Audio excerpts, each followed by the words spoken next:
Mike, I'll be sending you some images of from this book, which has this in great detail, and it's very complicated. So it is difficult to speak about it actually.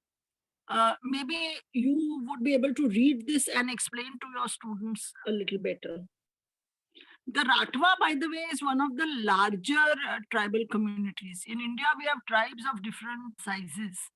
The Ratwa tribals are quite a lot, and sometimes they are also um, confused with the Bhil tribals as well as the Koli tribals. And that is where, especially with the Koli, that is where their current situation or the situation of conflict is coming from, because they have been, okay, let me redefine, I mean, take a relook at that. You see, when India became independent in 1947 and the Constitution of India was written, it was decided by the writers of the Constitution that there existed in India a groups of people who were classified as castes. Okay, the caste came from the ancient Hindu belief of four types of people in society. So there were the Brahmins, who are supposed to be, if you imagine that as a human being, then Brahmins, so the head, the intelligence was the Brahmins. They were at the top level. Okay. Then were the Shatriyas. The Shatriyas were the warriors. So those were the arms. They defended the land. Okay. Then there were the merchant class, and that was the stomach. The merchant class created the money, created the economy. And at the lowest end, at the feet, the bottom, the legs and the feet, were the Shudras. And the Shudras were the what was then unfortunately called the untouchables. So they were supposed to be the most inauspicious people you could ever meet, because they did all the dirty work of the society. And because you were born into a Brahmin family, or you were born into a Kshatriya family, or you were born into a Shudra family, this whole idea of reincarnation, the whole idea that what good you do in this birth gets reflected in the birth which you have in the next, in when you are reincarnated. So if you do good in this birth, then you will be reincarnated in a better level of the caste system. This was the belief.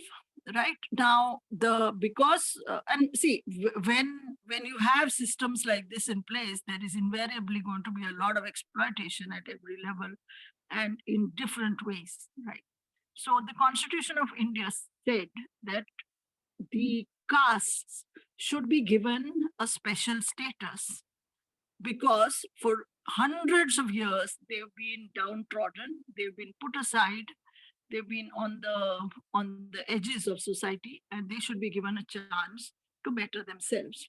Now, along with the castes came the tribes, because these were the indigenous people. So it was also decided that the tribes would also get similar status, so that their children get a better deal in life. So there came to be what is known as the scheduled caste and the scheduled tribe.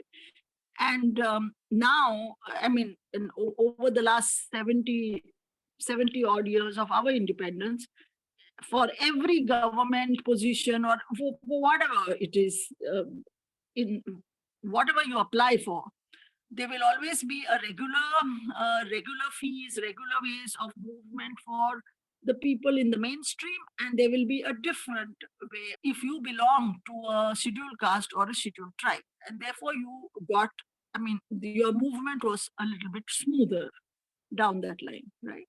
So the fact that you want that kind of reservation, you want that quota, that if there are so many government jobs, then so many jobs would go to those people who are applying from the scheduled caste or the scheduled tribe background. that created a different kind of hierarchical system, a different kind of exploitation, a different kind of corruption practices also. Now, the present issue which we are going to talk about in our project is this issue of the Ratvas being called the Ratwa Kodi. You see, now the Ratvas don't want to be called the Ratwa Kodi because the Kodi is a caste, it is not a tribe. And if they accept that, because you see what happens in India, we have every 10 years we have the census. So the census is, I mean, it's a huge country and we are a huge number of people. So it always takes more than almost 10 years to be able to do all the work which requires for the census data to be collected. So and this is something which is a simmering thing for the Ratwa communities, and nobody has been able to address it. None of their leaders have been able to address it. And the thing is, because there are more castes than there are tribes, in their share of the pie in the scheduled caste thing will go down if they come into the caste and not into the tribe, because there are comparatively lesser tribes. So the Ratvas are now saying that no, we are not Kolis, we are Ratvas, and you cannot call us Ratwa. Now, information about that is also there in this book, which I will send to you, so you can take a look at it and read that. So that is the background to this whole Ratwa business. Thanks. Thank you. That is so interesting and complicated for people. Very complicated. So yeah. I thought it is best if I send you this. Right. Yeah, that's great. And certainly complicated for people in American society who don't understand the caste system even. So a useful resource. So thank you for sending that along to us.